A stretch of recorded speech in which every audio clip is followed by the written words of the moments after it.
paradigmas relacionados con la solución final. Y entonces, bueno, en ese sentido, yo lo primero que quería preguntarle a Ferran es, como para darle un pie a tal vez lo que es la cuestión central, ¿no? de su obra, si él considera que toda la burocracia nazi en tiempo real iba conociendo acerca del destino real y concreto que los judíos de toda Europa, especialmente los judíos del oeste, estaban teniendo bueno, en los campos de Polonia, en términos de exterminio.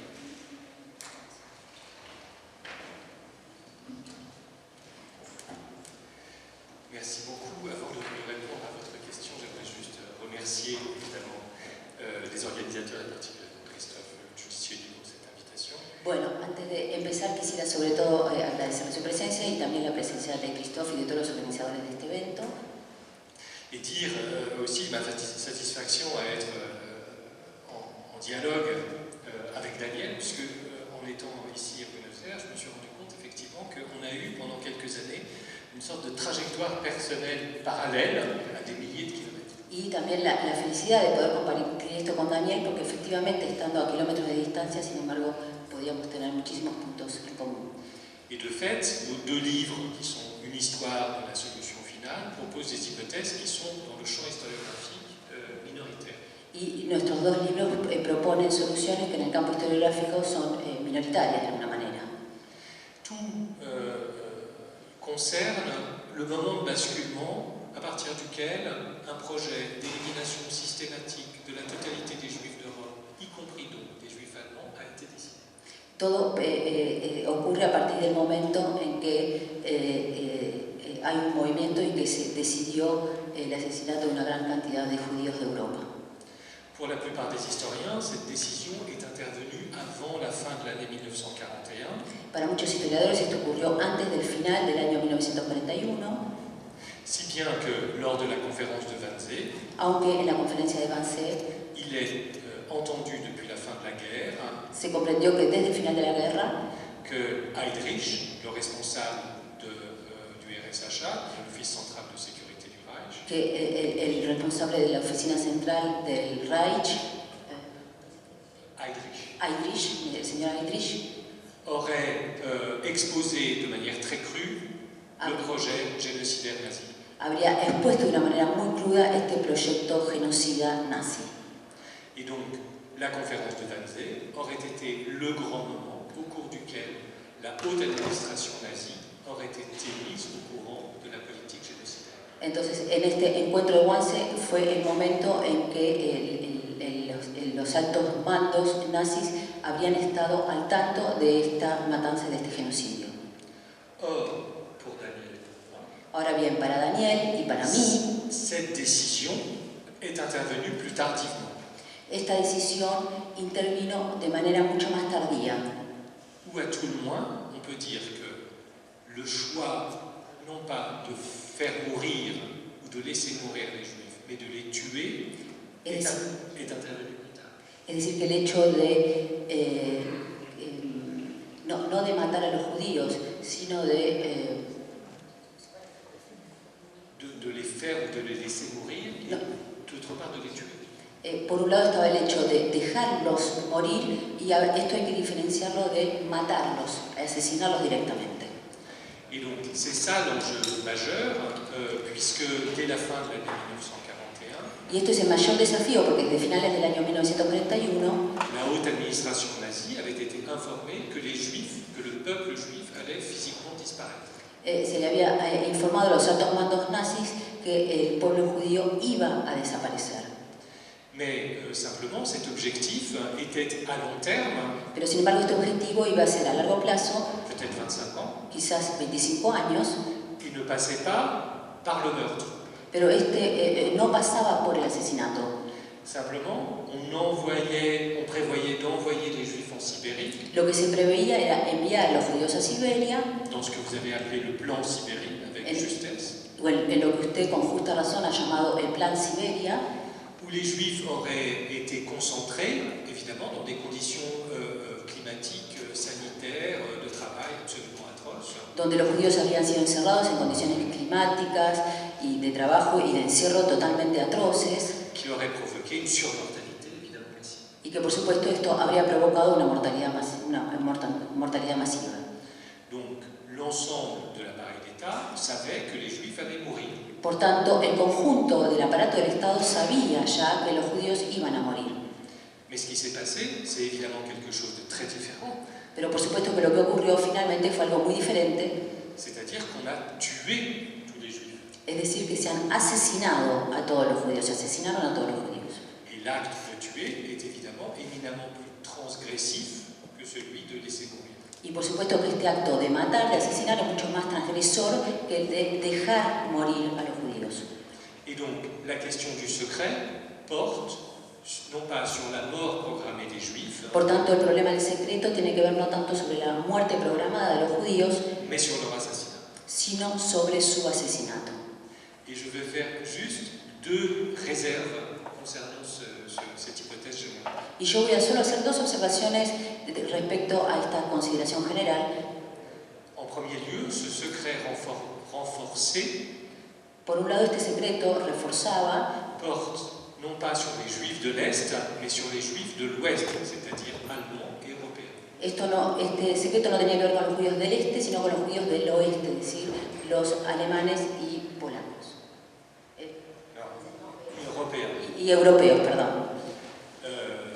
Pour les Juifs de l'Est, on avait commencé, les unités allemandes avaient commencé à les massacrer depuis l'été 1941. Para los judíos del este, las autoridades alemanas habían comenzado a masacrarlas desde el año 1941. Il y avait de nombreux témoins parmi les forces allemandes. Había muchos testigos de las fuerzas alemanas Qui, quand elles rentraient en permission au pays, pouvaient raconter ce qu'ils avaient vu. que podían volver a sus países y podían contar, tenían la autorización para contar lo que habían visto. Donc, le meurtre, l'assassinat massif des Juifs polonais ou soviétiques Por tanto, el asesinato masivo de los judíos polacos o soviéticos était largement connu. era muy conocido. Et d'autre part, à partir d'un certain moment, ils ont été exclus du plan Sibérie. Y por otro lado, se los excluyó del plan Siberia Et on a décidé de les tuer sur place immédiatement. y lo que decidieron fue asesinarlos en el lugar inmediatamente. Donc c'est la première réserve. Le secret renforcé porte sur le sort des Juifs allemands et de l'ouest de l'Europe. Es decir, que esta primera observación tiene que ver con que este asesinato tiene que ver con los judíos alemanes y europeos. Et la Del deuxième, este de Europa. de Del oeste, perdón, del oeste de Europa. Et la deuxième réserve, Y la segunda reserva, la segunda observación que quiero hacer c'est que ce secret renforcé a, selon moi, duré juste une période intermédiaire. es que este secreto solo duró un momento intermedio, un momento determinado. En octobre 1943, En octubre de 1943, Himmler, perdón, a prononcé des discours très fameux à Posen. en Posen, él dio un discurso que fue muy famoso Devant les plus hauts responsables de l'État et du parti, ante los más altos responsables del Estado y del partido, dans lequel il a dit deux choses. y allí él dijo dos cosas importantes. La première chose, c'est que la solution finale de la question juive, finalement, ça avait été le meurtre systématique. Una es que la solución final de la cuestión judía iba a ser el asesinato sistemático. Et la deuxième précision, c'est que la solution finale, à présent, était terminée. Y la segunda cosa que dijo es que la solución final en ese momento había terminado. Et donc, à ce moment-là, les plus hautes élites nazies Por tanto, en ese momento, las más altas élites nazis ont été mises au courant de la totalité de la dimension génocidaire estuvieron al tanto de la totalidad de esta dimensión genocida de la solution finale de la question juive. de la solución final de la cuestión judía. Incluyendo al gran almirante Karl Dönitz, al gran almirante de la Marina, Karl Dönitz, que gracias a tu investigación descubrimos que también había participado entre el público en esas conferencias, de acuerdo a tu investigación. Porque él negaba haber tenido conocimiento en una entrevista con Saúl Friedlander en la inmediata posguerra o en los años 60, pero muy asombrosamente, gracias a tu investigación, supimos que Dönitz también estuvo allí y fue informado cabalmente de lo que había sucedido con el destino de los judíos europeos. Y ese es uno de los... Donc effectivement, l'un des enjeux de cette recherche... Y por supuesto que uno de los desafíos de esta investigación a été de délimiter le cercle des personnes fue poder delimitar este círculo de personas qui étaient informées que estaban al tanto, que estaban et informadas, ceux qui n'étaient pas informés. de aquellos que no estaban informados. Donc il est évident que l'appareil sécuritaire nazi, Y es evidente entonces que el aparato de seguridad nazi, avec Hitler, Himmler, Müller, Eichmann, con Hitler, Himmler, Eichmann, perdón, était évidemment au courant de la politique génocidaire qu'ils mettaient en œuvre, estaban al tanto de esta política genocida que iban a poner en marcha, mais pour l'administration traditionnelle pero sin embargo para la administración tradicional et une partie de l'armée, y para una parte del ejército la question se pose. se plantea esta cuestión. Avait-il ou non été informé puisque Wannsee n'avait pas été ce moment d'information? ¿Sí? Si habían sido no informados, ya que en Wannsee, Puisque Wannsee n'avait pas été le moment d'information générale. ya que en Wannsee no fue el momento de información general. Et donc la question qui se pose, c'est la question de la méthode.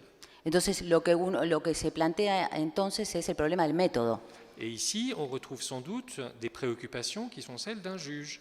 Y acá encontramos entonces las preocupaciones que pueden ser las preocupaciones de un juez. Sur quel document se fonder? ¿Sí? ¿En qué documento basarse?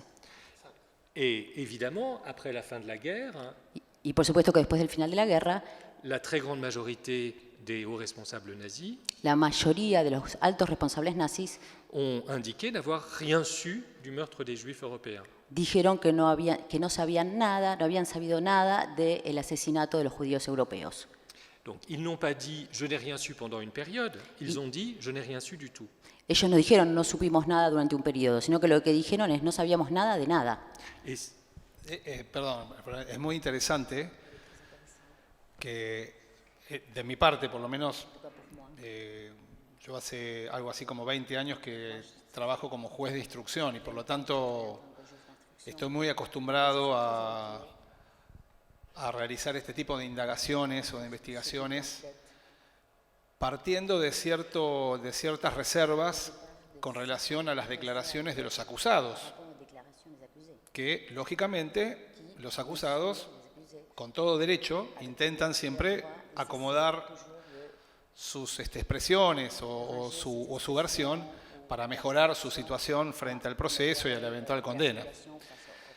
Entonces, al extrapolar este oficio con el cual yo vengo trabajando hace 30 años, a la investigación de los hechos de la Shoah y del nacionalsocialismo, me resultó muy evidente que, obviamente, los criminales, especialmente ante las instancias judiciales, bueno, acomodaban las versiones de modo tal de tratar de aliviar su situación y, en todo caso, proyectar esas acusaciones en otros.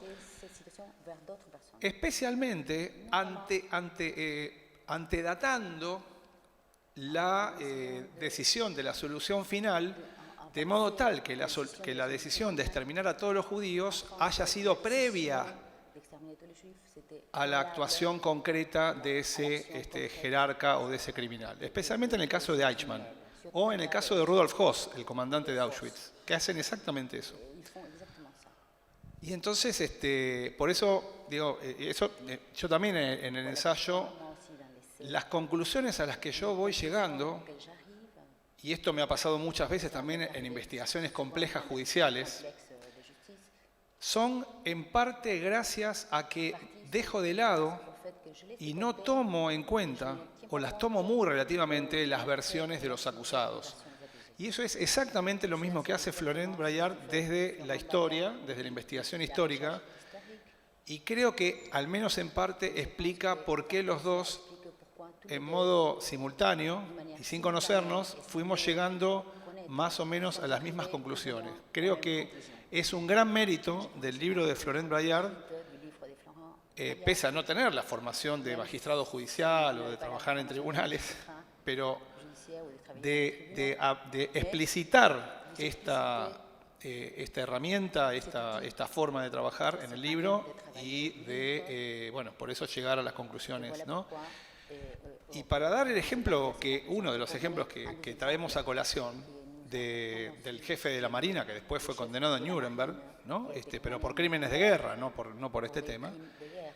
En la posguerra, cuando es entrevistado por uno de los grandes historiadores del Holocausto, y Friedlander lo somete a un interrogatorio implacable, según lo que cuenta Braillard en el libro, y termina pidiéndole al almirante Dönitz que le dé su palabra de oficial de la Marina alemana de que estaba diciendo la verdad. Y este señor, solemnemente, con esa impronta alemana, yo me lo imagino hasta parado de pie, ¿no? Diciendo, le juro por mi condición de oficial de la Marina que no conocía el destino de los judíos en tiempo real. En el libro es muy, muy fuerte, realmente como lector, que el párrafo siguiente, con una objetividad y tomando distancia, ¿no? Como historiador, solamente mostrando los hechos, diciendo, bueno, Dönitz está probado, con las citas documentales del caso, que estuvo en Posen en 1943, cuando Himmler dejó muy claro cuál había sido el destino de los judíos. Es decir, claramente le estaba mintiendo al entrevistado, ¿no? Entonces, eso me parece que fue muy, muy interesante. Et si je peux rajouter un autre cas, Y si puedo también agregar otro caso, celui d'Albert Speer, el de Albert Speer, qui était l'architecte de Hitler, que era el arquitecto de Hitler. Lui aussi a nié pendant des années et des années avoir jamais rien su du meurtre des Juifs. Él también dijo durante años y años que no había sabido nada de la muerte de los judíos. Et puis dans les années 70, on a trouvé une des versions du discours de Himmler à Posen. Y en los años 70 se encontró unos fragmentos del discurso de Himmler en Posen. Et par manque de chance, Y pues no se tuvo suerte. Himmler à un moment s'adresse à lui. Himmler en un momento se dirige a él. Et lui dit, mais avec le camarade Speer, y le dice con el camarada Speer, on va liquider les travailleurs juifs. Vamos a liquidar a los trabajadores judíos. Donc, à ce moment-là, dans les années 70, alors que Speer est toujours vivant, y en ese momento, en los años 70, cuando él todavía estaba vivo, il ne lui est plus possible de nier la connaissance. Ya no le es posible negar este conocimiento. Et donc, il essaie de trouver une explication rationnelle. Por tanto, él lo que trata es de encontrar una explicación racional. En disant que Himmler était très myope. Diciendo que Himmler era muy miope. Qu'il avait posé ses lunettes. Sí, que se había sacado sus anteojos, perdón. Qui ne s'était pas rendu compte que Speer avait quitté la pièce 10 minutes avant. Y que no se dio cuenta que Speer se había ido de esta sala 10 minutos antes. Et donc on voit bien avec cet exemple aussi à quel point les gens peuvent mentir, comme on dit en français, comme des arracheurs de dents. Sí, y en este sentido podemos ver hasta qué punto la gente puede mentir, como decimos en francés, como sacamuelas, sí. D'où la nécessité, pour faire une enquête historique sur des sujets aussi complexes, por eso, para una investigación histórica sobre temas tan complejos, es necesario de se fonder exclusivement sur ou pratiquement exclusivement sur les documents d'archives. Es basarse prácticamente siempre sobre los documentos de archivo. Vamos a pasar a otra cuestión que me parece que no podemos soslayar teniendo aquí al autor de esta obra, dada la importancia que el autor le da a la cuestión, que tiene que ver con que en la posguerra llegó a manos de los historiadores y fue publicado en los diarios que redactaba nada menos que el ministro de Información y Propaganda durante toda la era nazi, desde el 33 hasta el 45, Joseph Goebbels.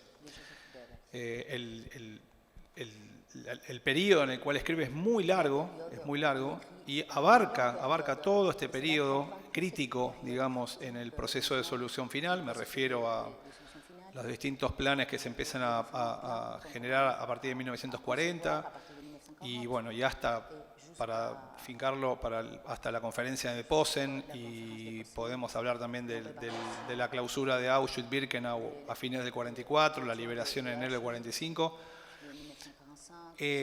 Hago la aclaración que en mi caso, por ejemplo, yo no tuve acceso al diario de Goebbels porque se publicó al año siguiente de la publicación de mi ensayo. Ahora sí lo tenemos en castellano, finalmente se ha traducido al castellano hace ya muchos años. Y entonces le quería preguntar a Florent, bueno, que nos cuente su experiencia, sus impresiones, sus conclusiones de haber estudiado como nadie lo ha hecho, con tanta profundidad, con tanta pasión, casi, digamos, colocándose, ¿no?, en el lugar de Goebbels y tratando de mirar los hechos desde la postura de Goebbels. Y bueno, con unas conclusiones muy perturbadoras también, muy inquietantes, ¿no? En términos bueno, es una de las pruebas más importantes que presenta el autor para demostrar su hipótesis, según la cual incluso un jerarca tan relevante como Goebbels estaba ciertamente marginado de la información decisiva de lo que estaba pasando, por lo menos con los judíos digamos, del oeste de Europa, ¿no? Desde Alemania o el Alt-Reich hacia el oeste. Donc merci pour cette question. Bueno, le agradezco mucho esta pregunta. Effectivement, le cas Goebbels Efectivamente, el caso de Goebbels occupe toute la première partie de mon ouvrage. sí va a ocupar toda la primera parte de mi libro, Et je ne l'aurais pas écrit y yo no habría escrito esto si justement j'avais pas été confronté au journal de Goebbels, si yo no hubiese podido acceder al diario de Goebbels. dont il faut rappeler qu'il a écrit 43 volumes de journaux intimes. Sí, y hay que aclarar que él escribió 43 volúmenes de diario íntimo. Donc, Goebbels a été... Donc, il faut rappeler juste que Goebbels est aussi un immense assassin, Hay que recordar, sí, que Goebbels es además un gran asesino, dont les dernières victimes sont ses 6 enfants, cuyas últimas víctimas fueron sus 6 hijos, sa femme et lui-même. 7 enfants. 7 hijos, su mujer y él mismo. Puisque, après le suicide d'Hitler, il a décidé de liquider sa famille et de se tuer lui-même. Ya que después del suicidio de Hitler, él decidió terminar con su familia y también matarse él mismo. Pour ne pas vivre dans le monde qui suivrait le Troisième Reich. Sí, para no vivir el mundo que existiría después del Tercer Reich.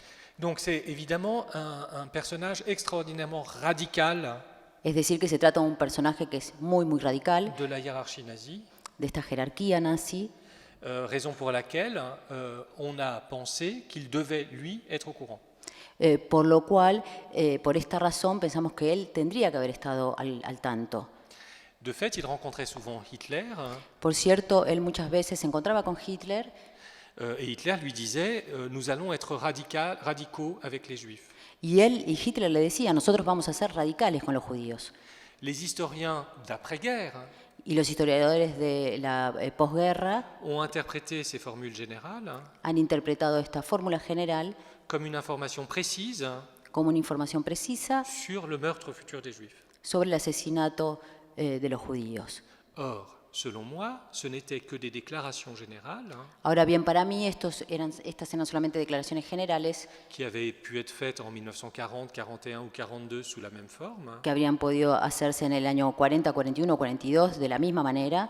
Et donc, pour savoir ce que Goebbels savait réellement, il faut avoir une lecture très attentive Entonces, para saber lo que Goebbels sabía realmente, hay que hacer una lectura muy cuidadosa de son journal. de su diario. Et donc, quand j'ai fait cette enquête, Y entonces, cuando yo llevé adelante esta investigación, tout d'un coup, j'ai trouvé quelques passages de golpe encontré algunos pasajes qui contredisaient l'idée d'une information pleine et entière. que contradecían la idea de una planificación. Non, une information pleine et entière. Perdón, de una información plena y certera. Et je vais donner juste un exemple. Y yo solo les voy a dar un ejemplo. en juin 1942, que en junio de 1942 Goebbels commente Goebbels va a comentar la politique de déportation à l'Est des Juifs allemands. la política de deportación hacia el este de los judíos alemanes. Et il dit à quel point le Reich a eu raison de déporter ces Juifs, Y él dice hasta qué punto el Reich tenía razón de deportar a estos judíos, parce que, je cite, porque, y voy a hacer una citación, ils, les Juifs, ne peuvent plus nous faire du mal, porque ellos, los judíos, nos pueden más causarnos daño, au moins pour le moment. al menos por el momento. Et donc, au moins pour le moment, évidemment, Esta expresión, entonces, al menos por el momento, c'est la preuve es una prueba, qu'il imaginait que les Juifs allemands déjà déportés étaient toujours vivants. ¿sí?, de que él imaginaba que los judíos alemanes deportados todavía estaban vivos. Et donc, là, c'est un argument massu, tiré des archives, Y este es un argumento entonces importante, sacado de los archivos, qui permet de déterminer que pendant cette période intermédiaire, y permite determinar que durante este periodo intermedio, Goebbels n'avait pas été informé Goebbels no había sido informado d'une petite partie du génocide en cours, de una pequeña parte de este genocidio que se estaba realizando, celle concernant les Juifs allemands. la de este genocidio de los judíos alemanes. Y en relación con esto, es también muy revelador. A mí me pareció muy convincente también para probar tu punto, el intercambio de cartas que se genera entre las autoridades del gobierno títere de Eslovaquia y las autoridades de la Rechtssicher Hauptamt, es decir, la oficina principal de seguridad del Reich, especialmente con Adolf Eichmann, como titular de la Oficina de Asuntos Judíos, la 4B4, tan tardíamente como durante 1943 y 1944, las autoridades eslovacas, vía el Ministerio de Relaciones Exteriores de Alemania, es decir, vía diplomáticos alemanes, diplomáticos del régimen nazi, los diplomáticos le piden a las SS, o le avisan o le hacen saber que las autoridades eslovacas querían saber en qué condiciones estaban viviendo los judíos eslovacos deportados a Polonia. Y entonces, bueno, de lo que presenta Florent en ese capítulo, que es está muy documentado, es especialmente documentado, surge claramente que la diplomacia del Ministerio de Relaciones Exteriores, nazi, a cargo de von Ribbentrop, ignoraba que a los judíos eslovacos los habían matado, los habían asesinado como 2 años antes. O sea, no había nada que ir a no tenían a nadie a quien ir a ver, salvo algunos cientos que habían quedado judíos eslovacos en algunos lugares, pero el resto los habían masacrado a todos, en Auschwitz, básicamente. Y cómo la oficina principal de seguridad del Reich, es decir, la oficina que comandaba Heydrich, muy a las largas, los iba llevando en el tiempo con evasivas, y finalmente, allá por 1944, termina diciéndole que por las cuestiones de la guerra, algo por el estilo, no va a ser posible acceder a la petición del gobierno eslovaco, de Joseph Tiso, ¿no? Et donc, merci de rappeler ce cas Sí, gracias por recordar este ejemplo, qui est absolument fascinant, effectivement, que sin duda es fascinante. qui prouve 2 choses, à mon avis. Y esto para mí prueba 2 cosas. La première chose, c'est que ne pas savoir, Lo primero es que no saber ça n'est pas du vide. no tiene que ver con el vacío, C'est juste des représentations différentes ou des croyances différentes. sino que se trata de representaciones o creencias diferentes. Donc, il ne savait pas pour le massacre des Juifs allemands, Entonces él no estaba al tanto de la masacre de los judíos alemanes, mais il pensait que, comme on leur avait toujours dit, pero él pensaba que como siempre se lo habían dicho, les Juifs allemands étaient déportés à l'Est. estos judíos alemanes habían sido deportados al este. Et donc, ça n'est pas du vide. Es decir, que no es un vacío. Et la deuxième chose très importante, Y una segunda cosa que es muy importante qui nous permet de revenir sur la première question que vous avez posée, y que nos permite volver a la primera pregunta que ha formulado, c'est que la connaissance n'est pas homogène es que este conocimiento no es homogéneo tout au long de la chaîne hiérarchique. a lo largo de toda la cadena jerárquica. Parce que quand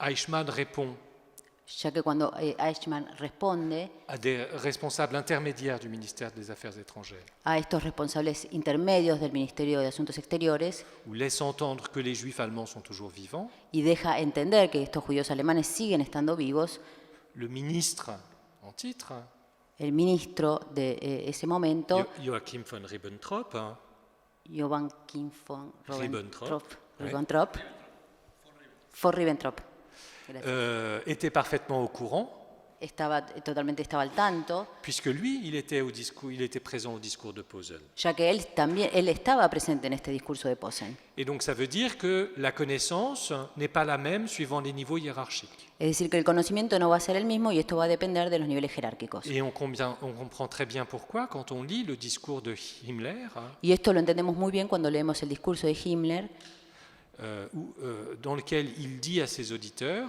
y allí él va a decir a sus al público, ce que je vais vous dire, je le dis pour la première fois, él dice: lo que les voy a decir, lo voy a decir por primera vez, vous devez ne pas prendre de notes ustedes no tienen que tomar nota de esto et ne rien répéter. y no tienen que repetir nada. Et donc il est assez vraisemblable que Ribbentrop Entonces es muy posible que Ribbentrop a obéi et donc n'a pas informé ses subordonnés haya obedecido a esto y que no haya informado a sus subordinados, du meurtre en cours. ¿sí?, sobre el asesinato que estaba ocurriendo. Mais ça pose un troisième problème, Pero esto nos va a llevar a un tercer problema, très rapidement, voy a ser muy breve, qui est que ce dont on parle là, y que tiene que ver con que esto que estamos hablando c'est l'information officielle es una información oficial qui circulait au sein de l'appareil d'État. que circulaba dentro del aparato del Estado. Mais chaque fonctionnaire, par exemple, du ministère des Affaires étrangères, Pero cada funcionario del Ministerio de Asuntos Exteriores, pouvait, par lui-même, por sí mismo, podía también, par une voie non hiérarchique, a través de una vía no jerárquica, obtenir des informations sur le meurtre des Juifs. podía también obtener una información sobre el asesinato de los judíos. Et effectivement, au fil de la guerre, en particulier à la fin de la guerre, Y durante la guerra, sobre todo al final de la guerra, il est assez vraisemblable es muy probable que la plupart des fonctionnaires allemands que la mayoría de los funcionarios alemanes avaient fini par apprendre par eux-mêmes hayan terminado por tomar por sí mismos, que tous les Juifs avaient été exterminés, que hayan comprendido por sí mismos que todos los judíos habían sido exterminados, ne serait-ce que par exemple, aunque más no fuera en juillet 1944, porque en julio de 1944 le camp de Majdanek a été libéré. el campo Majdanek había sido liberado Et que des reportages ont été publiés dans la presse internationale y que se han publicado reportajes en la prensa internacional, sur les chambres à gaz qui s'y trouvaient. ¿sí?, sobre las cámaras de gas que se habían encontrado. Et donc ça montre la complexité du sujet, Y esto demuestra entonces esta complejidad de este tema, arriver à déterminer précisément que de llegar a determinar con precisión la connaissance et donc la responsabilité el conocimiento del hecho y por tanto la responsabilidad, des acteurs tanto de los actores. est une tâche très compliquée. Esta es una tarea que es muy complicada Et je suis très content de m'occuper de morts y yo estoy muy contento de poder ocuparme de los muertos, parce que ça doit être très compliqué de s'occuper de vivants. porque debe ser una tarea muy complicada ocuparse de los vivos. Y en este mismo sentido, el libro se denomina, por lo menos una parte del título, se habla de el complot nazi, que fue lo que yo recuerdo que generó estrépito con la publicación del libro en París. Es en esa visita que estuve una semana y la tapa de esa revista hablaba de esto, ¿no?, del complot nazi que había generado mucha atención, mucho atractivo. En ese sentido, el altísimo nivel de secretismo con el que entonces se manejaron tanto Hitler como Himmler, como Heydrich, hasta que fue asesinado en el 42, Müller, Eichmann, los encargados de la solución final respecto del resto de la burocracia nazi en tiempo real, ¿no? Durante los años 42 y hasta octubre de 43. La pregunta es ¿por qué? ¿Cuáles fueron las razones, los motivos por los cuales Hitler, Himmler, Heydrich adoptaron esta actitud de bloquear todo lo posible la información de qué era lo que estaban haciendo con los judíos, especialmente con los judíos de los países de Europa occidental? Donc merci pour cette question qui est effectivement centrale. Bueno, muchas gracias por esta pregunta porque es una pregunta central. Donc je propose une interprétation de cette singularité Y yo lo que propongo es una interpretación de esta singularidad qui consiste à se replacer que tiene que ver con reubicarse dans l'expérience historique des acteurs. en la experiencia histórica de los actores. Le fait marquant ¿Sí? El hecho que va a ser determinante, pour les hauts responsables nazis en 1941-1942 ¿sí? Para los altos responsables nazis en el año 1942 y en el año 1943, était la suspension fue la suspensión du programme de mise à mort des malades mentaux ¿sí? Del programa de la liquidación de los enfermos mentales sur le territoire allemand, en territorio alemán, qui avait fait 70 000 victimes jusqu'à l'été 1941. que había tenido 70.000 víctimas hasta el verano de 1941. Sí. Ce programme qu'on appelle T4 Este programa, que se llama T4, peut être vu comme un programme précurseur quizás fue visto como un programa precursor du génocide des Juifs, del genocidio de los judíos, puisque là aussi on a combiné transport à une certaine distance, porque en ese momento también se combinó el transporte a cierta distancia, mise à mort dans des chambres à gaz ¿sí? Las muertes en las cámaras de gas et secret. y el secreto. Simplement le secret parce que Pero el secreto tiene que ver con que le meurtre était fait sur le site en Allemagne elle-même, tiene que ver con el hecho de que el asesinato se cometió en la misma Alemania n'a pas duré très longtemps. y esto no duró mucho tiempo. Si bien qu'à partir de 1941, Aunque a partir del año 1941 il y a eu des débuts de protestation hubo un comienzo, empezaron a haber protestas au sein de la population allemande, en la población alemana, en particulier en juillet 1941, sobre todo en julio del año 1941, un évêque catholique ¿sí? Un obispo católico, a pris publiquement la parole ¿sí? Él habló públicamente pour condamner cette politique criminelle. para condenar esta política criminal. Et là, il s'est passé une chose très étonnante. Y allí ocurrió algo que fue muy sorprendente. Hitler a préféré suspendre cette politique Hitler prefirió suspender esta política plutôt que de s'aliéner más que alienarse, une partie de la population más que alienar a parte de la población, dans cette période si critique d'attaque contre l'URSS. ¿sí? De este periodo tan crítico de ataque a la Unión Soviética. Et donc, le secret renforcé Entonces, este secreto lo que iba a hacer era reforzar pour la solution finale para la solución final. est une tentative pour les bourreaux nazis Esto es un intento para los verdugos nazis d'éviter que cette mésaventure para tratar de evitar que esta aventura infeliz, digamos, ne se reproduise concernant les juifs. no se reproduzca este hecho que tenía que ver con los judíos. Et que en 1942, en 1943, Y que en el año 1942 y en el año 1943 des parties de la population allemande una parte de la población alemana prennent la parole tomó la palabra pour dire qu'ils n'étaient pas d'accord para decir que no estaban de acuerdo avec le meurtre de ceux con el asesinato de aquellos qui étaient leurs voisins. que eran sus vecinos. Et donc, le secret, Por eso el secreto, ce secret renforcé, este secreto reforzado, était la condition de réalisation era una condición de realización du programme del programa sans perturbation populaire. sin que haya una perturbación popular. Et c'est la raison pour laquelle, également, Y también por esta razón on a fixé à un moment En un momento se determinó un horizon de réalisation temporelle un horizonte de realización que era temporal, en un tiempo determinado, extraordinairement courte, que era extraordinariamente corto, puisqu'on a décidé de tuer l'ensemble des Juifs d'Europe ya que lo que se decidió fue asesinar al conjunto de los judíos de Europa en une année. en un año. Et une année, c'est trop court, hein, Y un año es muy poco, es un periodo muy corto, pour permettre aux informations concernant le meurtre des Juifs para permitir que la información que tenía que ver con el asesinato de los judíos de circuler suffisamment pueda circular lo suficiente pour que la connaissance du meurtre para que este conocimiento acerca del asesinato soit suffisamment grande en Allemagne sea lo suficientemente grande, importante en Alemania, pour que des Allemands puissent prendre la parole. como para que los alemanes puedan tomar la palabra. Sí, y lo que es muy interesante en este sentido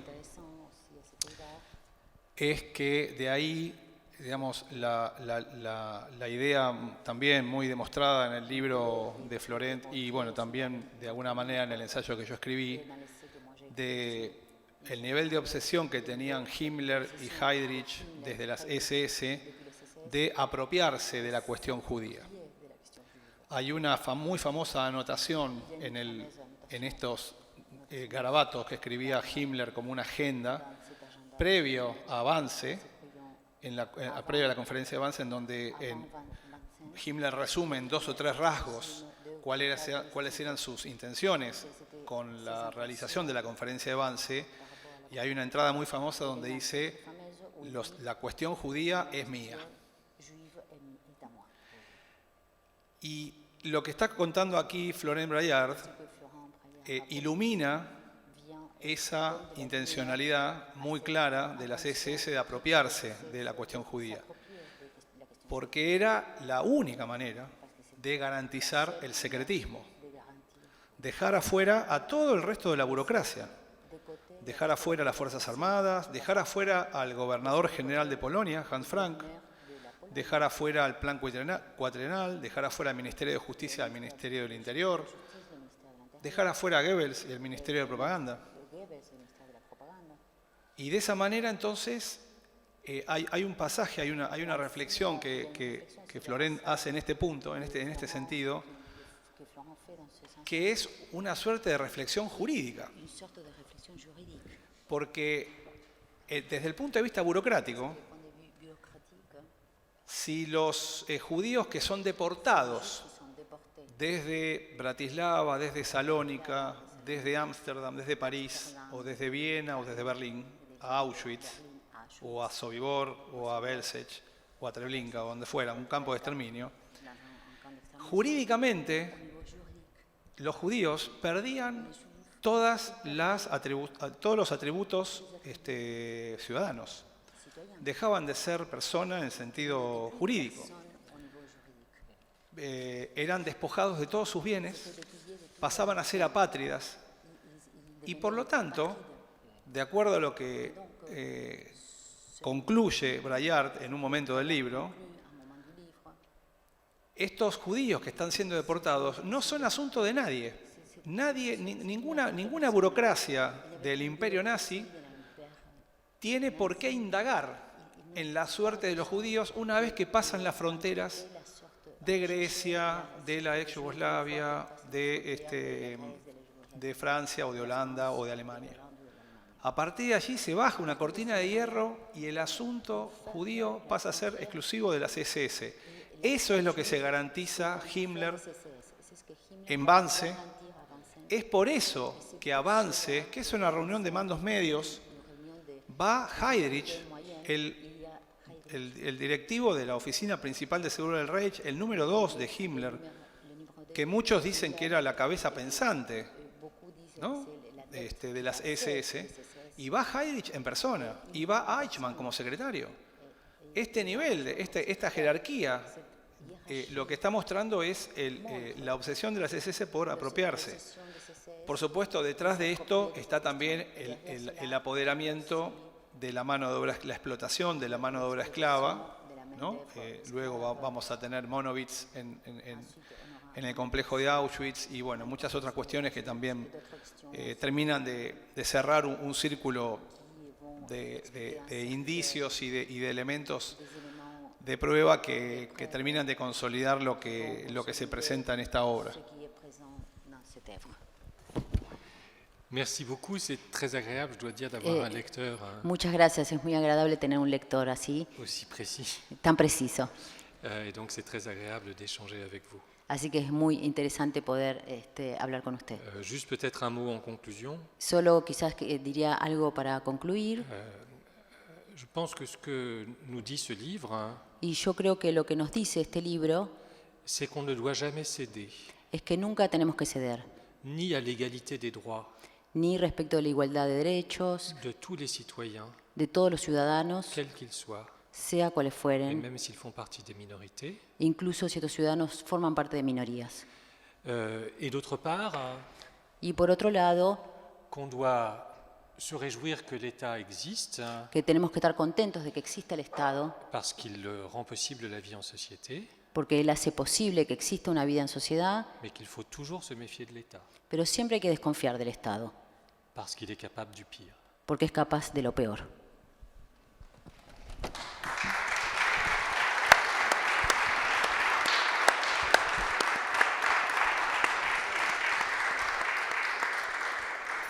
Yo solamente voy a decir, más allá de que por supuesto recomiendo enormemente adquirir la obra, leerla, tenerla en la biblioteca, porque es lo último en lo que es la investigación de lo que es la solución final.